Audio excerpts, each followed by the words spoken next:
Class 9 annual school examination mathematics. आज इस video में हम इस क्वेश्चन पेपर के सारे सॉल्यूशंस करने वाले हैं। आइए स्टार्ट करते हैं सेक्शन ए से।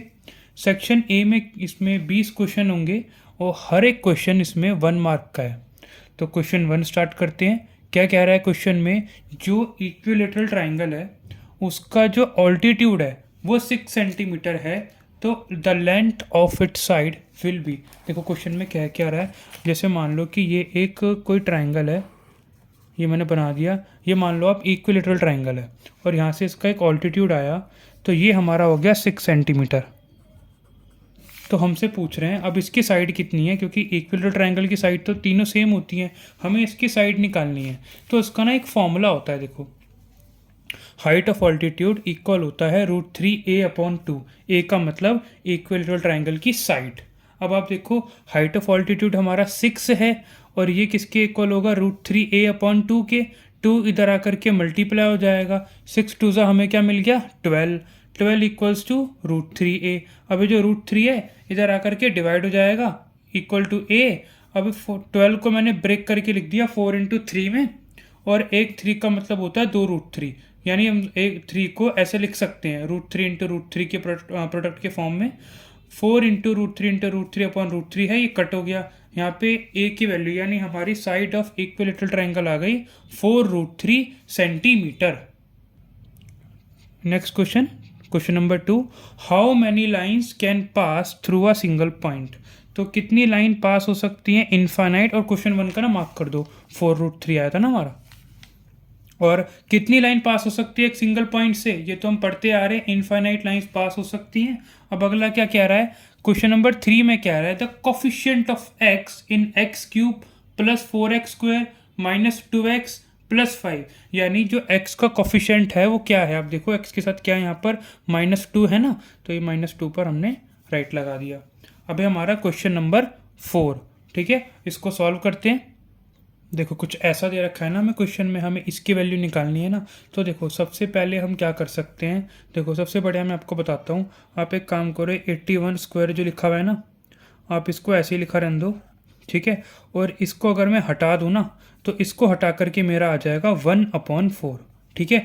वैसे 1/2 आता है, लेकिन यहाँ पर 4 लिखा हुआ है ना, तो 1/4 लेंगे इसको, ठीक है। अब हम एक और काम कर सकते हैं, जो 81 है इसकी पावर को और 1/4 को आपस दोनों पावर्स को मल्टीप्लाई कर देते हैं, ठीक है।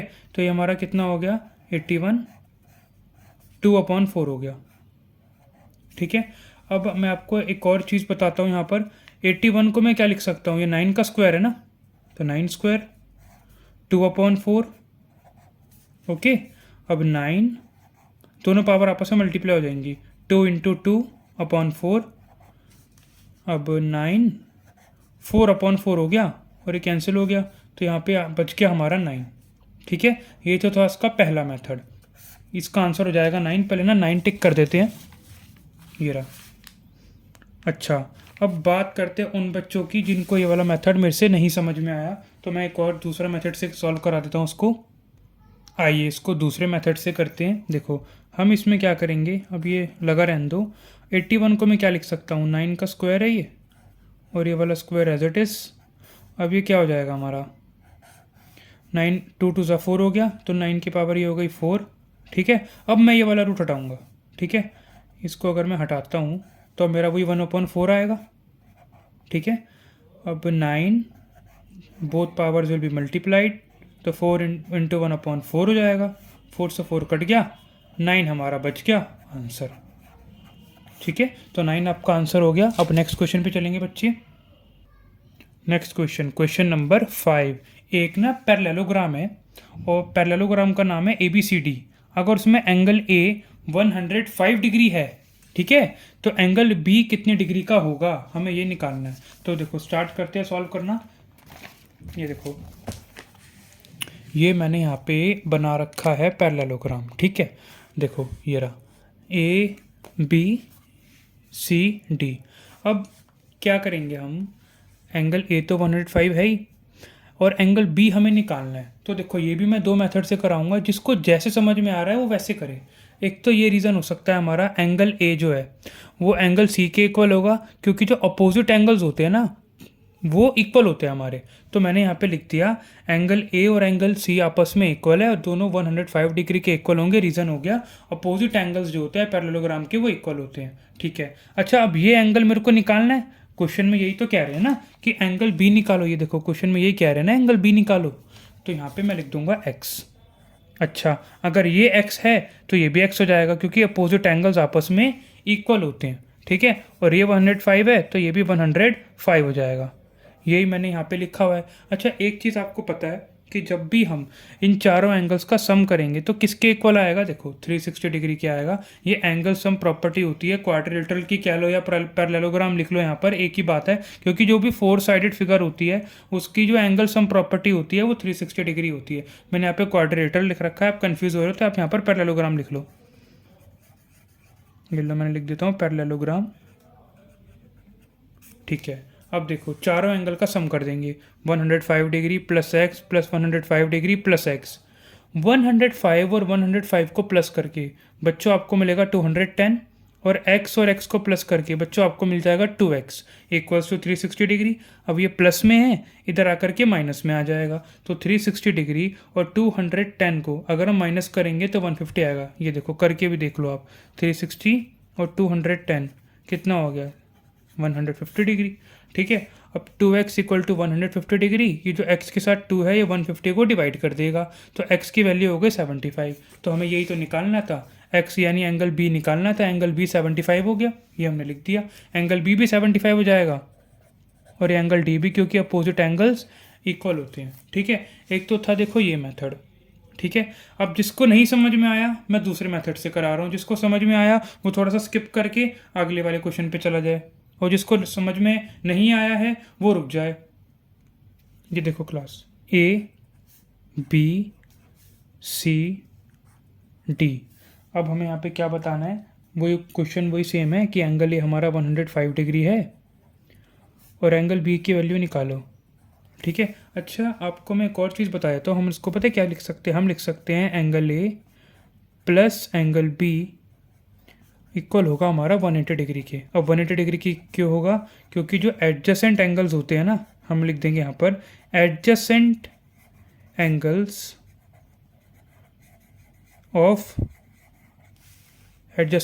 ऑफ पैरेललोग्राम, क्योंकि एडजेसेंट एंगल्स का सम जो साथ वाले एंगल्स होते हैं ना, इनका जो सम होता है वो किसके इक्वल होता है? 180 डिग्री के होता है। तो एंगल ए हमारा कितना है? 105 डिग्री, और एंगल बी एक्स है equal to 180 degree. X equal to 180 degree minus 105 degree, X की वैल्यू आ गई 75 डिग्री। यानी एंगल बी जो है ना हमारा बच्चों आ गया 75 डिग्री। ये था बस। ठीक है, जोन सा मेथड आपको मैं अच्छा लगा वो वाला मेथड फॉलो कीजिए। नेक्स्ट क्वेश्चन पे चलेंगे अब हम। देखो क्या कह रहा है क्वेश्चन में, पहले ये वाला 75 डिग्री मार्क कर देते हैं, 75 डिग्री आया था ना हमारे यहाँ पर। अब नेक्स्ट क्वेश्चन कह रहा है अ क्वाड्रिलेटरल जिसकी चारों साइड और चारों एंगल आपस में इक्वल है वो कौन सा होता है? Definitely square. अब अगला, degree of the polynomial x plus 2 x minus 2 is, ये बताना है। तो देखो ये मैंने पहले से ही सॉल्व करके रख रखा है आप लोगों के लिए। ये देखो x प्लस 2 x माइनस 2। ठीक है, यहाँ पे एक आइडेंटिटी नहीं लग रही हमारी a plus B A minus B A square minus B square. देखो मैं समझाता हूँ आपको। देखो यहाँ पे हमारा ये दे रखा है P X equal to X plus 2 और x माइनस 2। ठीक है, तो यहाँ पे आइडेंटिटी लग रही है ना हमारी a plus B A minus B वाली, तो a प्लस बी और a माइनस बी ये हमारा किसके इक्वल होता है? A square minus B square. तो हमारा x प्लस 2 और x माइनस 2 किसके इक्वल होगा? X square minus 2 square. तो ये हमारा हो गया x स्क्वायर माइनस 4 आ गया सॉल्व करने के बाद। अच्छा, क्वेश्चन में क्या कह रहा था मैं दोबारा पढ़ा देता हूँ। डिग्री बताओ, डिग्री क्या होती है? यहाँ पे जो x है इसकी हाईएस्ट डिग्री क्या होगी, यानी highest power of x degree कहलाता है। तो हाईएस्ट पावर क्या है x की? यहाँ पर 2 है, तो बस यहाँ पर 2 डाल दिया मैंने, लिख दिया यहाँ पर 2, खत्म क्वेश्चन। अब कह रहे हैं which of the linear equation has solution x equal to 1 और y इक्वल टू 3। यहाँ पे देखो 4 लीनियर इक्वेशन दे रखी है ना मैं ए बी सी डी में, तो कह रहे हैं इनमें से किसका सॉल्यूशन है x की वैल्यू 1 और y की वैल्यू 3 का।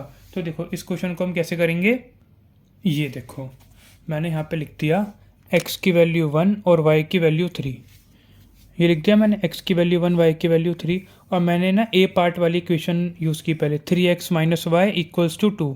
मैंने x की वैल्यू 1 डाली, y की वैल्यू 3 डाली। सॉल्व करने के बाद मेरा 0 आ रहा है, 2 नहीं आ रहा। ये दोनों मेरे इक्वल हो जाने चाहिए थे।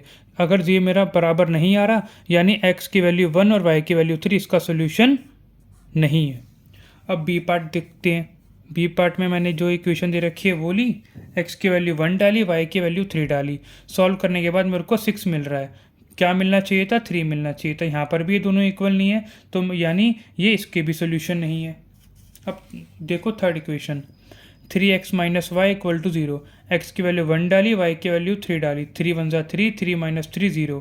यहाँ पर भी सॉल्व करने के बाद भी 0 आ रहा है, हमें लाना भी 0 था, तो दोनों इक्वल आ गए ना। तो x इक्वल टू 1 और y इक्वल टू 3 कौन सी इक्वेशन का सोल्यूशन है, 3x minus Y equal to 0 का। ठीक है, और क्वेश्चन पेपर में मार्क कर देते हैं 3x minus Y equal to 0। अब है क्वेश्चन नंबर 9।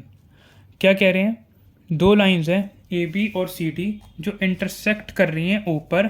अगर एंगल ए ओ सी हमारा 70 डिग्री है तो बी ओ डी कितना होगा। देखो मैं आपको इसमें समझाता हूँ अच्छे से। देखो हमें यहाँ पर एंगल ए ओ सी दे रखा है, देखो ये चीज़ दे रखी है 70 डिग्री। हमसे पूछा है एंगल बी ओ डी कितना होगा, ये वाला एंगल पूछा है हमसे। तो ये तो आपको पता है ना, ये वाला एंगल इसके इक्वल होता है, वर्टिकली अपोजिट एंगल्स। तो यहाँ पे मैं लिख दूंगा angle A O C equal angle B O D के इक्वल टू 70 डिग्री। रीज़न क्या है, वर्टिकली अपोजिट एंगल्स। तो एंगल बी ओ डी भी कितना होगा, 70 डिग्री होगा। नेक्स्ट क्वेश्चन पे चलेंगे। -2, -5 कौन से क्वाड्रेंट में आएगा, जब आप इसको प्लॉट करके देखोगे ना बच्चे, तो ये आएगा आपका आंसर थर्ड क्वाड्रेंट में आएंगे। ठीक है, अब अगला question number 11, for what value of n so root n is a rational number. मतलब मैं रूट के अंदर जैसे वैल्यू पुट करूँगा ना, तो n में से यहाँ पे कौन सी वैल्यू पुट करूँ जो मेरा सॉल्व होने के बाद रैशनल नंबर आए। तो मैं आपको सॉल्व करके दिखाता हूँ एक बार। ये देखो रूट n है, और मेरे को n की जगह ना या तो मैं 2 ले सकता हूँ, या तो मैं ले सकता हूँ 3, या मैं ले सकता हूँ 5, या मैं ले सकता हूँ 9। अगर मैं इसको लूँ सॉल्व करूँ तो यहाँ पे 2 है। ठीक है, तो ये मेरा सॉल्व थोड़ी होगा, इसकी एक वैल्यू आ जाएगी, लेकिन ये पूरा सॉल्व थोड़ी होगा। ना ही मेरा रूट 3 सॉल्व होगा, ना ही मेरा रूट 5 सॉल्व होगा। मतलब सॉल्व होगा, एक डेफिनेट वैल्यू नहीं आएगी इसकी। अगर मैं 9 को सॉल्व करूँ तो देखो 9 मेरा सॉल्व हो जाएगा। इसको मैं ऐसे लिखूँगा 3 इंटू 3, और 3 की पेयरिंग हो गई, 3 आ गया बाहर, तो 3 एक रैशनल नंबर हो गया। 3 इज़ अ रैशनल नंबर। तो यहाँ पर जो उसका आंसर है वो 9 आ जाएगा। 9 क्यों, क्योंकि हमने n की जगह क्या रखा, जो सॉल्व हो गया हमने n की जगह, यहाँ पर n की जगह क्या रखा, 9 रखा। तो ये था इसमें। अब क्वेश्चन नंबर 12, ये तो हम बचपन से पढ़ते आ रहे हैं। The longest chord of the circle is diameter. अब है next question, if the perimeter of an equilateral triangle is 60 centimetre then its area is. यानी कोई इक्विलेटरल ट्राइंगल है, अगर उसका पेरीमीटर 60 है तो उसका एरिया कितना होगा। आप एक ट्राइंगल बना लो पहले ऐसे। ठीक है, अब मान लो ये हमारा इक्विलेटरल ट्राइंगल, यानी तीनों साइड हमारी सेम होंगी। इसका ना पेरीमीटर 60 है, इसका पेरीमीटर 60 है, तो तीनों साइड का सम करने पर वो 60 आएगा। ठीक है, और तीनों साइड आपस में इक्वल हैं। ये हमारा 3a हो गया, और a की वैल्यू हमारी क्या आ गई, 60/3। a की वैल्यू आ गई हमारी 20। तो आप खुद बताओ, a की वैल्यू 20 है, तो ये वाली साइड भी 20 सेंटीमीटर हो जाएगी, ये वाली साइड भी 20 सेंटीमीटर हो जाएगी, और ये वाली साइड भी 20 सेंटीमीटर हो जाएगी। अच्छा, ये हमारा हो गया। अब उसके बाद हमें इसका एरिया निकालना था। तो देखो एरिया कैसे निकालेंगे, इसका फॉर्मूला होता है, एरिया ऑफ इक्विलेटरल ट्राइंगल का फॉर्मूला होता है, आपने पढ़ा होगा, √3/4 इंटू साइड स्क्वायर।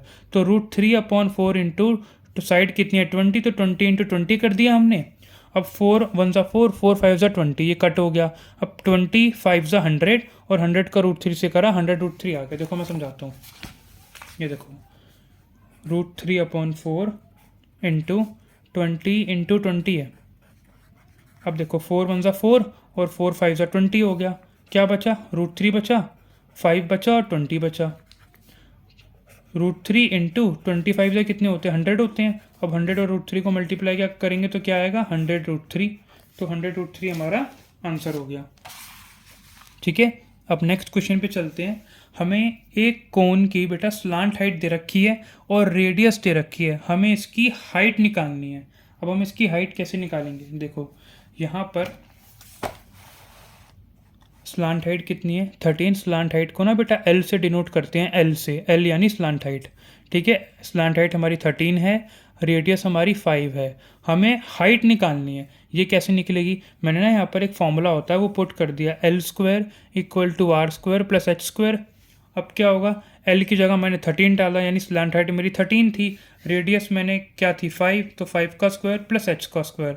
13 का स्क्वायर करोगे तो 169, 5 का स्क्वायर करोगे तो 25 और H² एज इट इज़। अब ये 25 प्लस में बेटा इधर आकर के माइनस में हो जाएगा। ठीक है, 169 - 25 कितना हो गया? 144 हो गया। 144 = H²। अब ये जो स्क्वायर है ना, इसका इधर आकर के रूट बन गया। देखो इसका इधर आकर के स्क्वायर रूट बन गया। अब आप बताओ 144 किसका स्क्वायर है? यानी 144 को हम कैसे सॉल्व करेंगे? 144 किसका स्क्वायर है? 12 का। तो ये बाहर आ गया। हाइट कितनी आ गई हमारी बेटा? 12 सेंटीमीटर। ठीक है, वैसे मैं अपना बेस्ट देने की कोशिश कर रहा हूँ बच्चे। अगर आपको कोई भी क्वेश्चन में डाउट है आप कमेंट करना, मैं दूसरी वीडियो में वो उस क्वेश्चन की वीडियो बनाता हूँ जो आपको समझ में नहीं आएगा। अब हम नेक्स्ट क्वेश्चन पे चलते हैं। नेक्स्ट क्वेश्चन में कह रहा है वो क्लास इंटरवल बताओ जिसका क्लास मार्क तो 20 है और क्लास साइज है 10। तो देखो क्लास मार्क 20 हो और क्लास साइज है 10, वो है क्लास इंटरवल हमारा 15 से 25।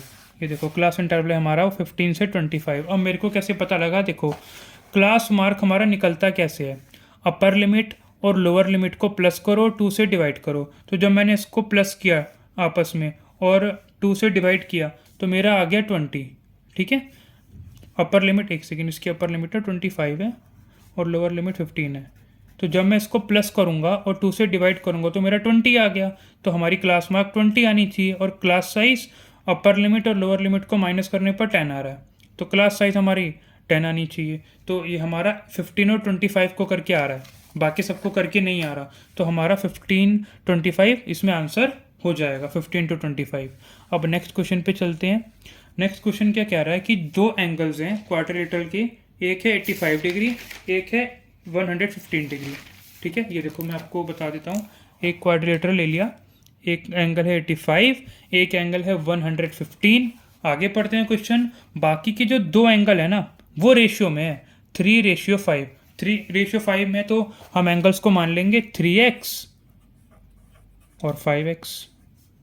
कभी भी आपको एंगल रेशियो में दियो ना, ऐसे 3:5 में, आप उसको x लेट कर लो। तो हमने लेट कर लिया।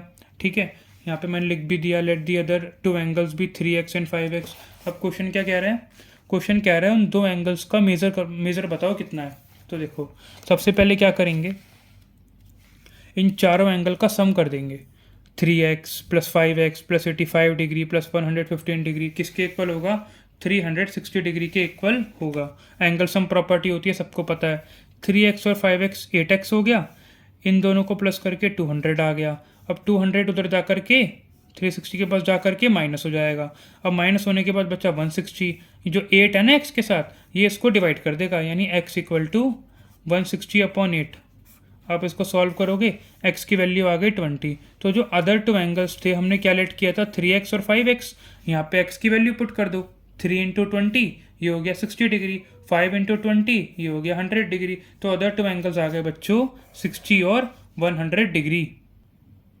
ये देखो 60 और 100 डिग्री। अब नेक्स्ट क्वेश्चन चलते हैं क्वेश्चन नंबर 17 पर। क्वेश्चन नंबर 17 क्या कह रहा है कि एक पॉइंट है A और B, वो क्वाड्रेंट 4th में आ रहा है। तो A और B की वैल्यू होगी क्या? ये देखो मैं बताता हूँ। A और B हमारा आ रहा है 4th क्वाड्रेंट में। अगर 4th क्वाड्रेंट में आ रहा है तो A होगा पॉजिटिव और B होगा नेगेटिव। तो अगर A हमारा पॉजिटिव है तो 0 से बड़ा है, B हमारा अगर नेगेटिव है तो B से छोटा है। तो option B is correct. Option B पर ताला लगा देंगे, राइट मार देंगे। ठीक है, अब नेक्स्ट क्या कह रहा है? If 2,0 is a solution of the linear equation 2x plus 3y equals to के।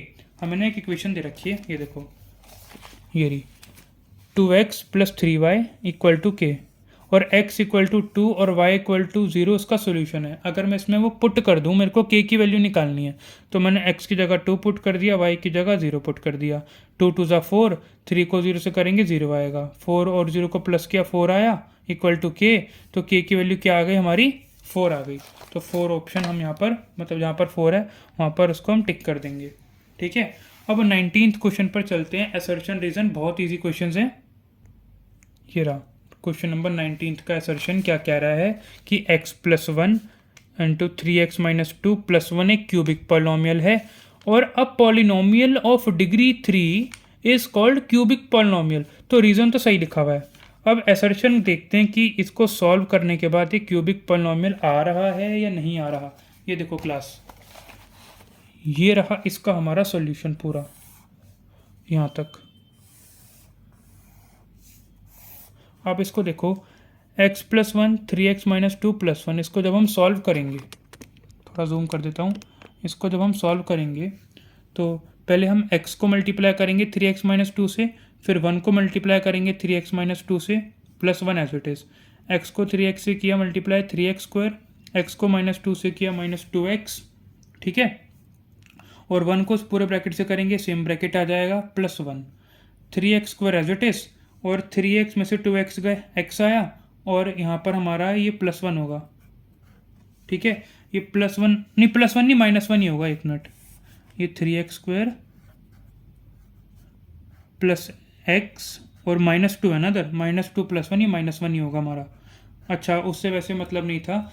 इधर देखो आप, यहाँ पे हमारी जो हाईएस्ट पावर है x की वो क्या है, स्क्वायर। तो ये तो हमारा क्वाड्रेटिक पॉलिनोमियल हुआ, क्यूबिक होता तो यहाँ पर 3 आता, तो यानी असर्शन हमारा गलत है।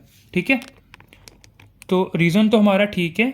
ठीक है, रीज़न हमारा ट्रू है, असर्शन हमारा फॉल्स है। तो उसका क्या होगा, assertion is false but reason is true. ये देखो option D, option D mark कर देंगे इसमें। ठीक है, अब नेक्स्ट वाले असर्शन पे चलते हैं। क्या कह रहा है, एरिया ऑफ इक्विलेटरल ट्राइंगल, एक इक्विलेटरल ट्राइंगल है जिसकी साइड 4 सेंटीमीटर है और जिसका एरिया आप निकालोगे तो 4√3 आएगा, ऐसा असर्शन कह रहा है।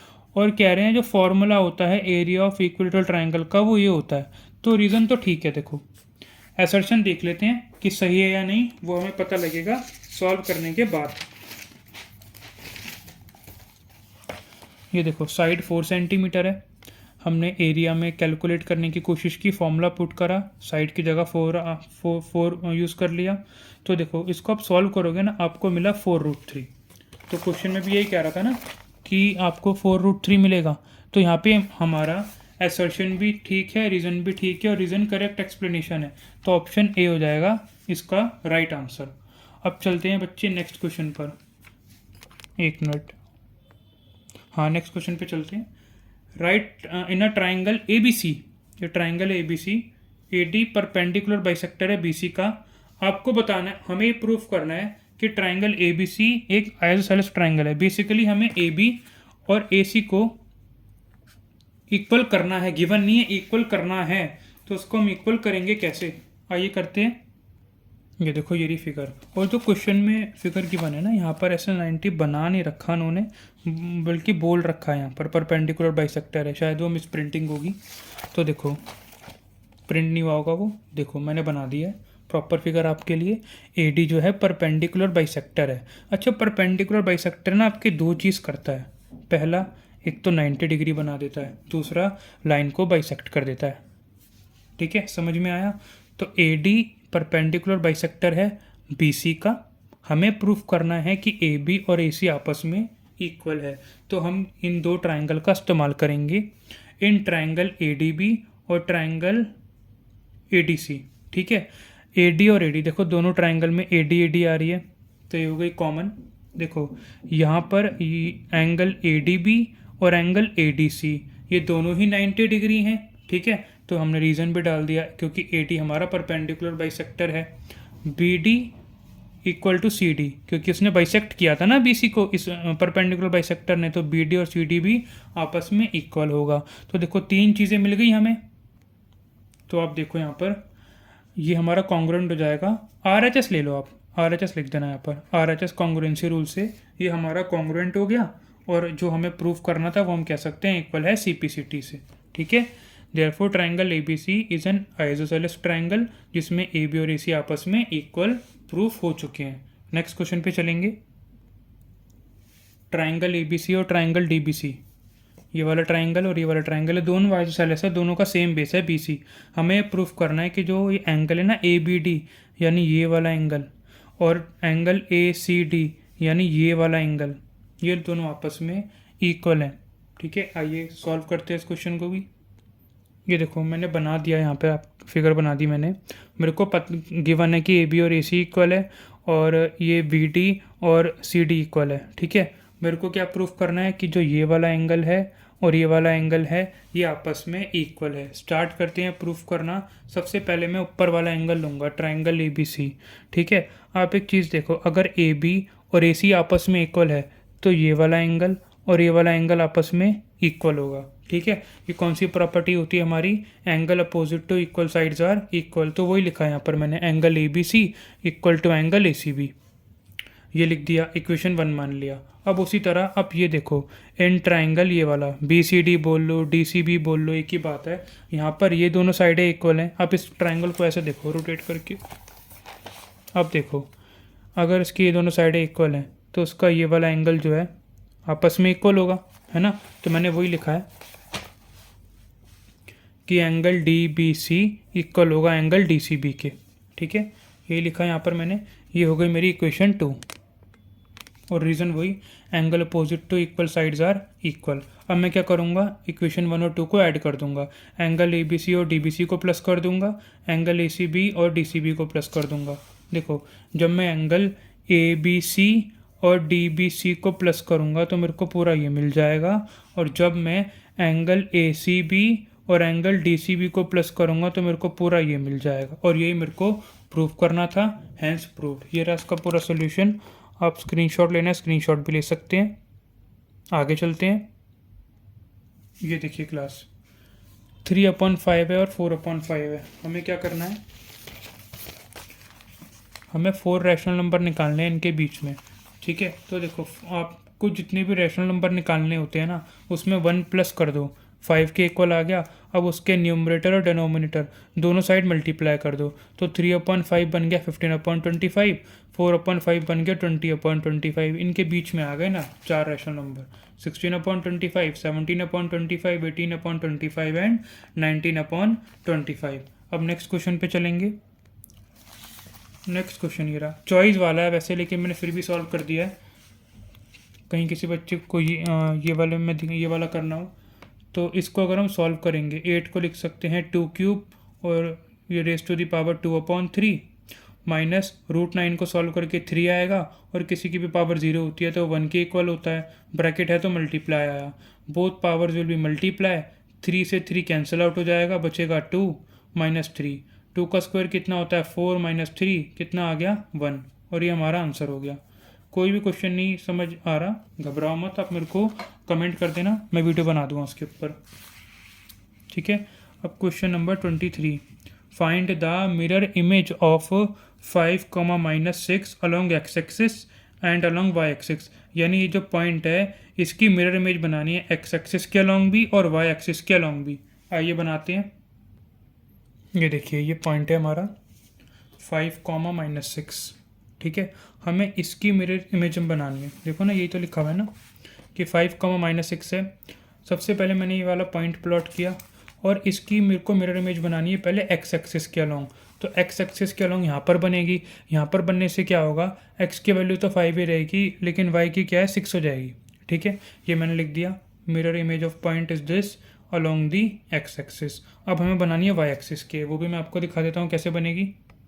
ये देखिए, पहले मैंने फिर से पॉइंट यहाँ पर प्लॉट कर लिया 5, -6। अब वाई एक्सिस है तो इधर की साइड बनेगी, इधर की साइड बनेगी तो -6 सेम रहेगा, 5 की जगह हो जाएगा -5, और नीचे लिख देंगे mirror image of point 5, -6 along Y axis. ठीक है, क्वेश्चन हमारा खत्म होता है यहाँ पर। नेक्स्ट क्वेश्चन पे चलते हैं। क्वाड्रिलेटरल के एंगल्स हैं ये और ये 4 एंगल दे रखे हैं, बस एक्स की वैल्यू निकालनी है। तो देखो इसको कैसे सॉल्व करेंगे। ये देखो x + 20 x - 20, एक एंगल ये दे रखा था, ये दे रखा था, ये और ये, हमें x की वैल्यू फाइंड आउट करनी है। तो मेरे को पता है इन चारों को प्लस करके 360 डिग्री आएगा। ये एंगल सम प्रॉपर्टी है ना क्वाड्रिलेटरल की, ठीक है। अब देखो यहाँ पर कितने x हो गए, 1x 2x 2x और 2x 4x और 2x 6x हो गया। अभी जो मैंने ये वाले एंगल है ना, इनको बाद में लिख दिया, +20 -20 +8 -8, इनको उधर लिख दिया और ये कैंसिल आउट भी हो गए, ठीक है। तो 6x हमारा किसके इक्वल हो गया, 360 डिग्री के। अब ये 6 इसको डिवाइड कर देगा, x की वैल्यू 60 डिग्री आएगा। यही हमें फाइंड आउट करना था। नेक्स्ट क्वेश्चन पे चलेंगे। ये देखो 25th क्वेश्चन। इस फिगर में हमारा AB और BC इक्वल है, K इसका मिड पॉइंट है और L BC का मिड पॉइंट है, ठीक है। हमें प्रूफ करना है कि जो AK है वो LC के इक्वल होगा। बहुत ईजी क्वेश्चन है, देखिए कैसे करेंगे इसको। ये रही क्वेश्चन की फिगर और ये रहा सॉल्यूशन। देखो K हमारा मिड पॉइंट है AB का, ठीक है। K मिड पॉइंट है अगर AB का, तो मैं क्या लिख सकता हूँ, हमारा AK जो है वो BK के इक्वल होगा और AB का हाफ होगा, इक्वेशन 1। उसी तरह L किसका मिड पॉइंट है, BC का, तो हम इसको कैसे लिख सकते हैं, BL इक्वल होगा CL के और BC के हाफ भी होगा। ये हो गया हमारा। और हमें AB और BC, ये देखो AB और BC तो हमें इक्वल गिवन ही है ना, ठीक है। तो मैं लिख दूंगा अगर दो चीज़ें आपस में इक्वल हैं तो उनके हाफ भी आपस में इक्वल होते हैं। अब आप एक चीज़ देखो, अगर इस पे देखो आप एक बार, अगर 8 = 8 है, मैं दोनों का हाफ कर दूं, हाफ ऑफ 8, तो वो भी तो आपस में इक्वल ही होगा ना। हाफ ऑफ 8 = हाफ ऑफ 8 होगा ना, यानी 4 = 4 आएगा। तो उसी तरह अगर AB और BC इक्वल है तो उनके हाफ भी आपस में इक्वल होंगे। तो फ्रॉम 1 and 2 हम ये कह सकते हैं, और यहाँ पे मैंने पूरा लिखा भी है, if 2 things are equal then their halves are also equal. तो हम कह सकते हैं हाफ AB और हाफ BC इक्वल है, ठीक है। So from 1 and 2 we can say that कि हमारा AK जो है वो किसके इक्वल होगा, CL यानी LC के, ठीक है। और यही हमें प्रूफ करना था, यही तो लाना था हमें, AK = LC, हैंस प्रूफ। कोई भी डाउट है कमेंट कर देना, मैं दोबारा वीडियो बना दूंगा। क्वेश्चन 26 है, represent √3 on the number line. ये तो बहुत ही ईजी क्वेश्चन है, आप लोगों को आता ही होगा, फिर भी मैं दिखा देता हूँ कैसे होगा। ये देखो बेटा ऐसे होगा ये क्वेश्चन, अब परफेक्ट है। ये देखो आप, ये क्वेश्चन होगा ऐसे, ठीक है। स्क्रीनशॉट लेना है, स्क्रीनशॉट ले लो। ये ऐसे ही पाइथागोरस थ्योरम लगा के दिखानी है, पूरा ऐसे लिखना है एज इट इज सारा, ठीक है। ऐसे होगा ये वाला क्वेश्चन, ठीक है। अब आगे चलते हैं। क्वेश्चन में क्या रहा है, जोकर की कैप है राइट सर्कुलर कोन की फॉर्म में, जिसकी रेडियस 14 है, हाइट 48 है। एरिया ऑफ शीट निकालो 5 कैप बनाने का। तो स्टार्ट करते हैं। सबसे पहले मैंने यहाँ पे देखो कैसे सॉल्व किया है। मैंने लिखा है जोकर की कैप है, उसकी रेडियस, मतलब कि इसकी बात कर रहे हैं हम, उसकी रेडियस है इतनी, हाइट है इतनी। अच्छा, हमें स्लांट हाइट नहीं गिवन है, तो स्लांट हाइट का यही वाला फॉर्मूला लगा करके हमारा आ जाएगा 50 सेंटीमीटर। हम यहाँ पर कैप का सरफेस एरिया निकाल लेंगे, ये कि πRL होगा। पाई की वैल्यू 22/7, रेडियस 14, स्लांट हाइट आपने कैलकुलेट करी अभी 50, ठीक है। इसको आप सॉल्व करोगे तो 7 × 7 और 7 × 2 14 हो जाएगा। इन तीनों को मल्टीप्लाई करने पर 2200 आ जाएगा। अच्छा, हमें ये बताना था कि अगर हम इस मेज़रमेंट वाली 5 कैप बनाएं तो कितना खर्चा आएगा। तो देखो एक कैप का कितना एरिया है, इतना है, तो 5 कैप का कितना एरिया होगा, इतना होगा ना। हमने 5 से इसको मल्टीप्लाई कर दिया, 11,000 सेंटीमीटर स्क्वायर आ गया 5 कैप का एरिया। अब हमें बतानी है यहाँ पर कॉस्ट, नहीं क्लास सॉरी कॉस्ट नहीं बतानी, सीधा बस यही बताना था कि कितना एरिया होगा शीट का, यानी कितनी शीट का एरिया लगेगा। और 5 कैप बनाने के लिए, 5 जोकर की कैप बनाने के लिए कितनी एरिया शीट लगेगी, तो 11,000 centimetre square of sheet will be required. अब आगे चलेंगे। एंड क्लास आज के लिए इतना ही, बाकी के क्वेश्चंस आपको नेक्स्ट पार्ट में मिलेंगे इस वीडियो के। इसका एक और पार्ट बनाऊंगा, पार्ट 2, वो भी ज़रूर देखिएगा। Thank you for watching my video.